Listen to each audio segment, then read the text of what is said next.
প্রবাসীদের স্বার্থ রক্ষা করতে না পারলে দূতাবাসগুলো বন্ধ করে দেওয়া উচিত বলে মন্তব্য করেছেন জামাতের আমির ডক্টর শফিকুর রহমান। শুক্রবার 1 মে বাইতুল মোকাররমের দক্ষিণ পটকে এক শ্রমিক সমাবেশে এই মন্তব্য করেন তিনি। শফিকুর রহমান বলেন, আমাদের বাইরা ভাগ্য পরিবর্তনের পাশাপাশি ঝুঁকি নিয়ে বিদেশে যাচ্ছেন। দালাল ও সিন্ডিকেটের কারণে প্রতিবেশী দেশগুলোর তুলনায় তিনি 3-4 গুণ বেশি টাকা খরচ হচ্ছে, অথচ বিদেশে গিয়ে তারা অমানবিক জীবনযাপন করছেন। দূতাবাসগুলোর ভূমিকা নিয়ে অসন্তুষ্ট প্রকাশ করেন শফিকুর রহমান। আমরা প্রবাসীদের রেমিটেন্স যোদ্ধা বলেও প্রাপ্ত মর্যাদা দেই না। পাসপোর্ট রিনিউ করতে গিয়ে তারা হয়রানির শিকার হন। দূতাবাসগুলো কর্মকর্তারা লালন পালনের জন্য নন, বরং জনগণের স্বার্থের জন্য। যদি তারা প্রবাসীদের স্বার্থ রক্ষা করতে না পারে তবে সেখানে দূতাবাসগুলো কোনো প্রয়োজন নেই। শ্রমিক দিবসের দীর্ঘ ইতিহাস টেনে জামাত আমির বলেন, স্বীকারক ঘটনার 140 বছর প্রায় হলেও শ্রমিকদের ভাগ্যর পরিবর্তন হয়নি।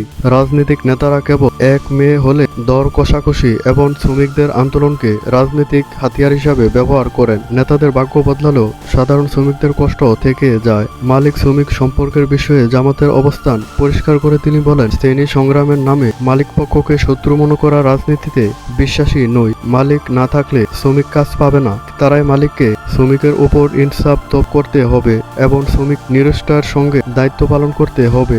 পারস্পরিক শ্রদ্ধা ও ইনসাফ ভিত্তিক সমাজ গঠনের মাধ্যমে শ্রমিকদের প্রকৃত মুক্তি সম্ভব বলে মন্তব্য করেন শফিকুর রহমান। সরকারকে শ্রমিক প্রকৃত মর্যাদা নিশ্চিত করার আহ্বানও জানান তিনি। আন্তর্জাতিক শ্রমিক দিবস উপলক্ষে আয়োজিত এই সমাবেশে শ্রমিক কল্যাণ ফেডারেশনের কেন্দ্রীয় ও স্থানীয় নেতৃত্ববৃন্দ অংশগ্রহণ নেন।